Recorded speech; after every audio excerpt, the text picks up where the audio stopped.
बोले श्री गणेश भगवान की जय। बोलो श्री कृष्ण कन्हैया लाल की जय। बोले श्री लक्ष्मी नारायण भगवान की जय। बोले उमापति महादेव की जय। बोले राजा रामचंद्र दरबार की जय। बोलिए अम्बे मात की जय। बोले हनुमान जी स्वामी महाराज की जय। राधे राधे दोस्तों, आप सभी का हमारे इस नए वीडियो पर फिर से स्वागत है।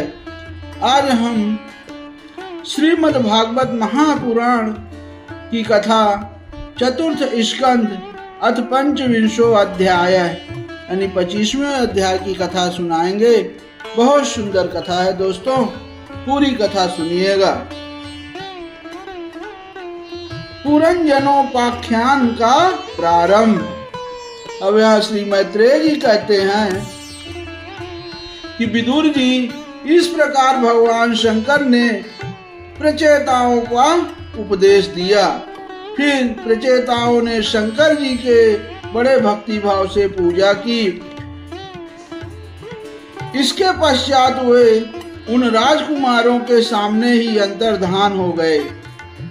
सब के सब प्रचेता जल में खड़े रहकर भगवान रुद्र के बताए स्त्रोत का जप करते हुए 10,000 वर्ष तक तपस्या करते रहे।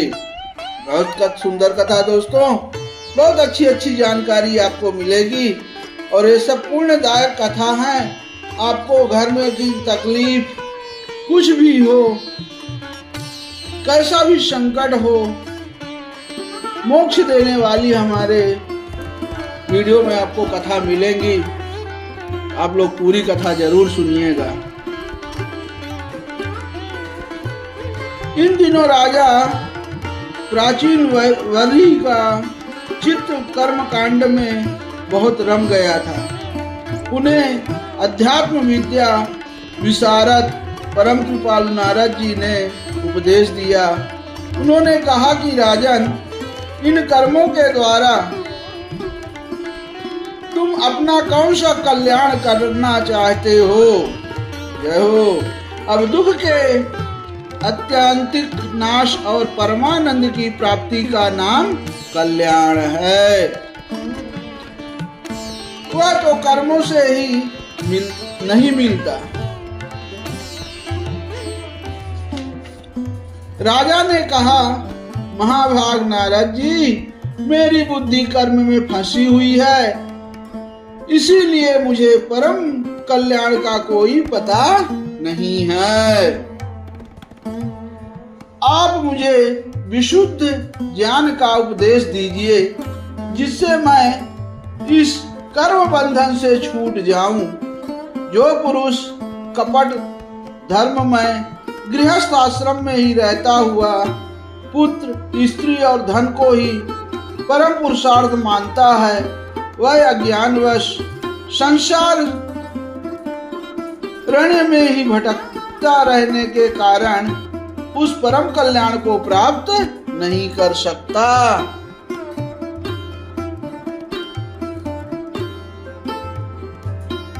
अब श्री नारद जी ने कहा, देखो राजन, तुमने यज्ञ में निर्दयता पूर्वक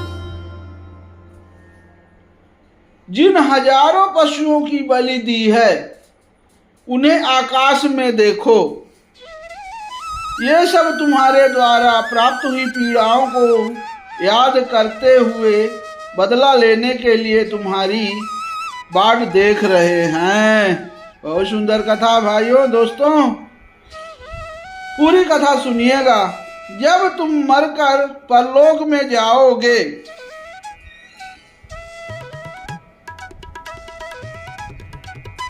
क्या बात है, इतनी सुंदर कथा।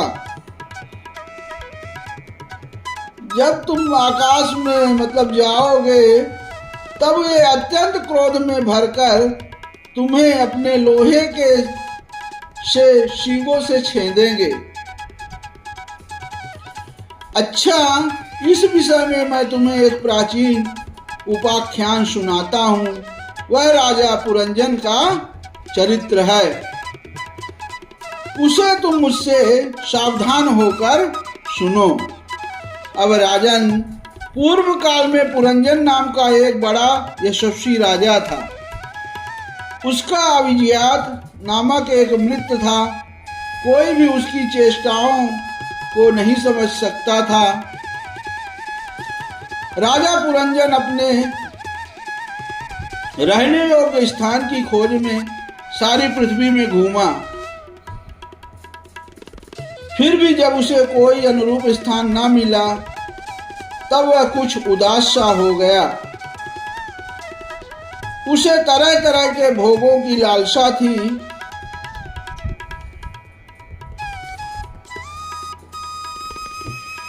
उन्हें भोगने के लिए उसने संसार में जितने नगर देखे उनमें से कोई भी उसे ठीक ना जचा।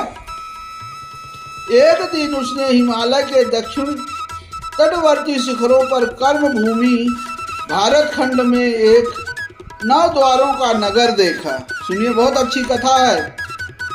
वह सब प्रकार के सुलक्षणों से संपन्न था। सब ओर से परकोटों, बगीचों, अटारियों, खाइयों, झरोखों और राजद्वारों से सुशोभित था और सोने, चांदी तथा लोहे के शिखरों वाले विशाल भवनों से खचाखच भरा था।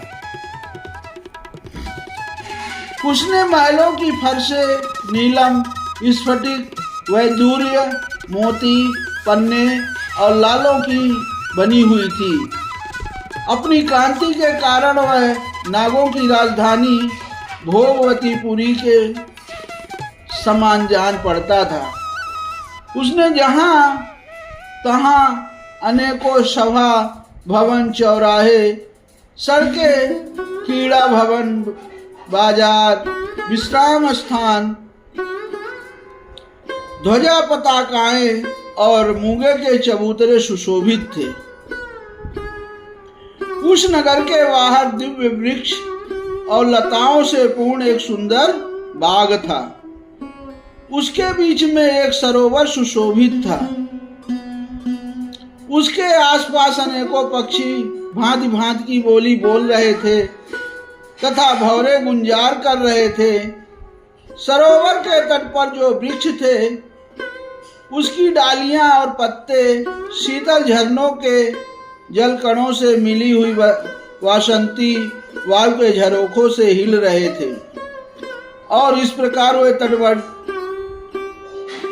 तटवर्ती भूमि की शोभा बढ़ा रहे थे। वहां के अन्य पशु भी मुनिजनोचित अहिंसादि व्रतों का पालन करने वाले थे, इसलिए उनसे किसी को कोई कष्ट नहीं पहुंचता था। वहां बार बार जो कोकिल की कुहू ध्वनि होती थी उससे मार्ग में चलने वाले बटोहियों को ऐसा भ्रम होता था मानो वह बगीचा विश्राम करने के लिए उन्हें बुला रहा है। अब राजा पुरंजन ने उस अद्भुत वन में घूमते घूमते एक सुंदरी को आते देखा जो अकस्मात उधर चली आई थी। उसके साथ 10 सेवक थे जिनमें से प्रत्येक 100 नायिकाओं का पति था। एक 5 फन वाला सांप उसका द्वारपाल था, वहीं उसकी सब ओर से रक्षा करता था। वह सुंदरी भोली भाली किशोरी थी और विवाह के लिए श्रेष्ठ पुरुष की खोज में थी। कथा बहुत सुंदर है दोस्तों, पूरी कथा सुनिएगा।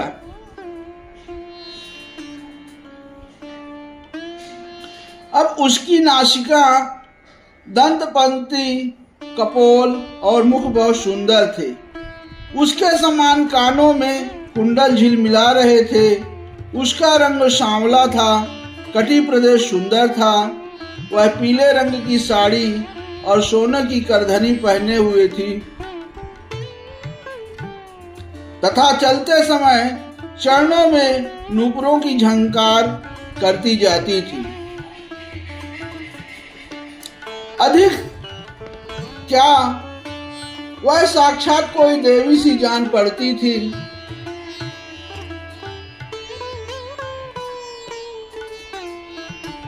वह गजगामिनी बाला किशोरावस्था की सूचना देने वाले अपने गोल गोल समान और परस्पर सटे हुए स्तनों की लाजवश्या बार बार आंचल से ढकती जाती थी। उसकी प्रेम से मटकती भौहें और प्रेम पूर्ण तिरछी चितवन से बाण के घायल होकर वीर पुरंजन ने लज्जायुक्त मुस्कान से और भी सुंदर लगने वाली उस देवी से मधुर वाणी में कहा। अब क्या कह रहे हैं राजा पुरंजन? कमल दल लोचने, मुझे बताओ तुम कौन हो, किसकी कन्या हो? साध्वी, इस समय आ कहां से रही हो? भीरू, इस पुरी के समीप तुम क्या करना चाहती हो? शुभ्रू, तुम्हारे साथ यह 11वें महान शूरवीर से संचालित 10 सेवक कौन हैं और ये सहेलियां तथा तुम्हारे आगे आगे चलने वाला यह सर्प कौन है? सुंदरी, तुम साक्षात लज्जा देवी हो अथवा उमा रमा और ब्रह्माणी में से कोई हो। यहाँ वन में मुनियों की तरह एकांतवास करके क्या अपने पति देव को खोज रही हो? तुम्हारे प्राणनाथ तो उनके चरणों की कामना करती हो। इतने से ही पूर्ण काम हो जाएंगे। अच्छा, यदि तुम साक्षात कमला देवी हो तो तुम्हारे हाथ का क्रीड़ा कमल कहाँ गिर गया? शुभगे, तुम इनमें से तो कोई हो नहीं, क्योंकि तुम्हारे चरण पृथ्वी का स्पर्श कर रहे हैं। अच्छा, यदि तुम कोई मानवी ही हो तो लक्ष्मी जी जिस प्रकार भगवान विष्णु के साथ वैकुंठ की शोभा बढ़ाती हैं, उसी प्रकार तुम मेरे साथ इस श्रेष्ठ पुरी को अलंकित करो। देखो, मैं बड़ा ही वीर और पराक्रमी हूँ, परंतु आज तुम्हारे कटाक्षों ने मेरे मन को बेकाबू कर दिया है। तुम्हारी लजीली और रति भाव से भरी मुस्कान के साथ भौहें के संकेत पाकर यह शक्तिशाली कामदेव मुझे पीड़ित कर रहा है। इसीलिए सुंदरी, अब तुम्हें मुझ पर कृपा करनी चाहिए। सुचि स्मते, सुंदर भौहें और सुभर नेत्रों से सुशोभित तुम्हारा मुखारविंद इन लंबी लंबी काली अलकावलियों से घिरा हुआ है। तुम्हारे मुख से निकले हुए वाक्य बड़े ही मीठे और मन हरने वाले हैं, परंतु वह मुख तो लाज के मारे मेरी ओर होता ही नहीं। जरा ऊंचा करके अपने उस सुंदर मुखड़े का मुझे दर्शन तो कराओ। कहानी बहुत अच्छी है दोस्तों। अब आगे नारद जी ने कहा कि वीरवर, जब राजा पुरंजन ने अधीर से होकर उस प्रकार याचना की, तब उस बाला ने भी हंसते हुए उसका अनुमोदन किया। वह भी राजा को देखकर मोहित हो चुकी थी। वह कहने लगी, नरश्रेष्ठ, हमें अपने उत्पन्न करने वाले का ठीक ठाक पता नहीं है और न हम अपने या किसी दूसरे के नाम या गोत्र को ही जानती हैं। वीरवर, आज हम सब इस पुरी में हैं, इसके सिवा मैं और कुछ नहीं जानती। मुझे इसका भी पता नहीं है कि हमारे रहने के लिए यह पुरी किसने बनाई है। प्रियवर, ये पुरुष मेरे सखा और स्त्रियां मेरी सहेलियां हैं तथा जिस समय मैं सो जाती हूँ यह सर्प जागता हुआ इस पुरी की रक्षा करता रहता है। शत्रुमदन, आप यहाँ पधारे, यह मेरे लिए सौभाग्य की बात है। आपका मंगल हो। आपको विषय भोगों की इच्छा है उसकी पूर्ति के लिए मैं अपने साथियों सहित सभी प्रकार के भोग प्रस्तुत करती रहूंगी। प्रभु, इस 9 द्वारों वाली पुरी में मेरे प्रस्तुत किए हुए इच्छित भोगों को भोगते हुए आप सैकड़ों वर्षों तक निवास कीजिए। भला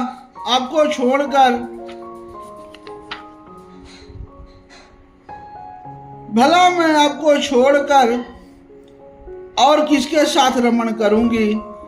दूसरे लोग तो ना रति सुख को जानते हैं, ना विहित भोगों को ही भोगते हैं, ना परलोक का ही विचार करते हैं और ना कल क्या होगा इसका ही ध्यान रखते हैं। अतएव पशु तुल्य हैं। अहो, इस लोक में गृहस्थ आश्रम में ही धर्म, अर्थ, काम, संतान सुख, मोक्ष, सुयश और स्वर्ग आदि दिव्य लोकों की प्राप्ति हो सकती है।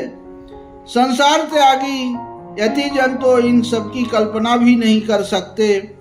महापुरुषों का कथन है कि इस लोक में पितर, देव, ऋषि, मनुष्य तथा संपूर्ण प्राणियों के और अपने भी कल्याण का आश्रय एकमात्र गृहस्थ आश्रम ही है। जय हो। वीर शिरोमणे, लोक में मेरी जैसी कौन स्त्री होगी जो स्वयं प्राप्त हुए आप जैसे सुप्रसिद्ध, उदार चित्त और सुंदर पति को वरण ना करेगी। देखिए, अब यहाँ वो सुंदरी भी उन पर मोहित हो गई। अब महाबाहो, इस पृथ्वी पर आपकी सांप जैसी गोलाकार सुकोमल भुजाओं ने स्थान पाने के लिए किस कामनी का चित्त ना ललचावेगा। आप अपनी मधुर मुस्कानमय करुणा दृष्टि से आप जैसी अनाथाओं के मानसिक संताप को शांत करने के लिए ही पृथ्वी में विचर रहे हैं। अब नारद जी कहते हैं, राजन, उस स्त्री पुरुषों ने इस प्रकार एक दूसरे की बात को समर्थन कर फिर 100 वर्षों तक उस पुरी में रहकर आनंद भोगा। गायक लोग सुमधुर स्वर में जहां तहां राजा पुरंजन की कीर्ति गाया करते थे। जब ग्रीष्म ऋतु आती तब वह अनेक स्त्रियों के साथ सरोवर में घुसकर जल क्रीड़ा करता। उस नगर में जो 9 द्वार थे, उनमें से 7 नगरी के ऊपर और 2 नीचे थे। उस नगर का जो कोई राजा होता, उसके पृथक पृथक देशों में जाने के लिए ये द्वार बनाए गए थे। राजन, इनमें से 5 पूर्व, 1 दक्षिण, 1 उत्तर और 2 पश्चिम की ओर थे। उनके नामों का वर्णन करता हूँ।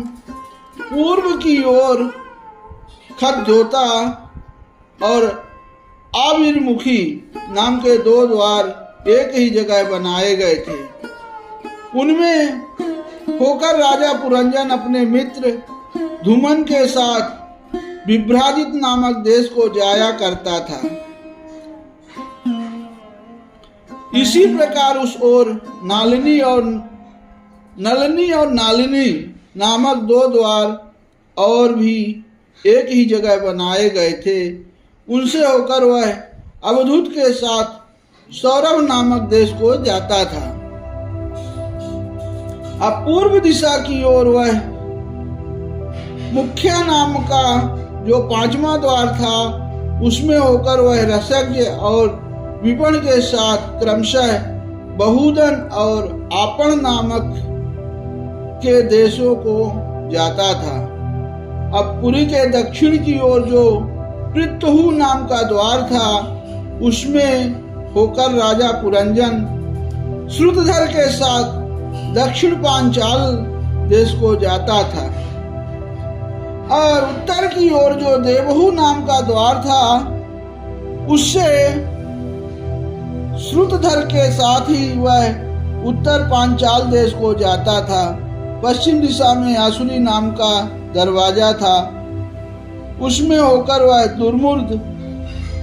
दुर्मद के साथ ग्रामक देश को जाता था तथा नित्रेती नाम का जो दूसरा पश्चिम द्वार था उससे लुब्धक के साथ वह वैशस नाम के देश को जाता था।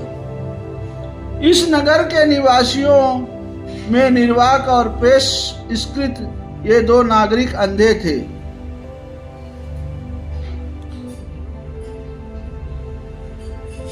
राजा पुरंजन आंख वाले नागरिकों को अधिपत होने पर भी इन्हीं की सहायता से जहां तहां जाता और सब प्रकार के कार्य करता था।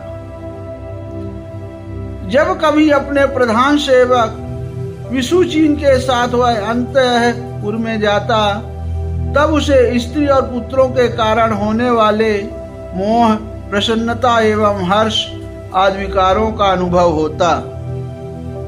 उसका चित्त तरह तरह के कर्मों में फंसा हुआ था और काम परवश होने के कारण वह मूढ़ रमणी के द्वारा ठगा गया था। उसकी रानी जो काम करती थी वह भी करने लगता था। वह जब मद्यपान करती तब वह भी मदिरा पीता और मद से उन्मत्त हो जाता था।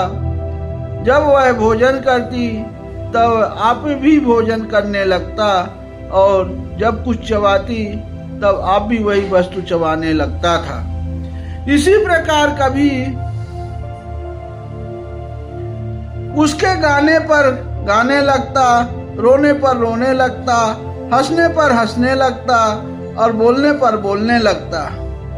वह दौड़ती तो वो आप भी दौड़ने लगता, खड़ी होती तो आप भी खड़ा हो जाता, सोती तो आप भी उसी के साथ सो जाता और बैठती तो आप भी बैठ जाता। मतलब पूरी नकल करता था, जैसे उसकी रानी करती थी ऐसे वो करता था। कभी वह सुनने लगती तो आप भी सुनने लगता, देखती तो देखने लगता, सूंघती तो सूंघने लगता और किसी चीज को छूती तो आप भी छूने लगता। कभी उसकी प्रिया शोकाकुल होती तो आप भी अत्यंत दिन के समान व्याकुल हो जाता। जब वह प्रसन्न होती आप भी प्रसन्न हो जाता और उसके आनंदित होने पर आप भी आनंदित हो जाता। इस प्रकार राजा पुरंजन अपनी सुंदरी रानी के साथ द्वारा ठगा गया। सारा प्रकृत वर्ग परिकर ही उसको धोखा देने लगा। वह मूर्ख विवश होकर इच्छा ना होने पर भी खेल के लिए घर पर पाले हुए बंदर के समान अनुकरण करता रहता। बस यही कहानी थी राजा पुरंजन की। दोस्तों, आपको कैसी लगी जरूर कमेंट में कहिएगा। इति श्रीमद्भागवते महापुराणे पारमहंस्यां संहितायां चतुर्स्कन्धे पुरंजनोपाख्याने पंचविंशो अध्यायः समाप्तः। बोलो श्री कृष्ण कन्हैया लाल की जय। बोले श्री लक्ष्मी नारायण भगवान की जय। अब इसके आगे की कथा में हम आपको सुनाएंगे राजा पुरंजन का शिकार खेलने वन में जाना और रानी का कुपित होना। देखिए, अब राजा के ऊपर जब रानी कुपित होती है, बहुत ही सुंदर कथा है, आप लोग जरूर सुनिएगा। तब तक के लिए आप हमें विश्राम दीजिए। आप सभी को मेरा जय श्री राधे कृष्ण।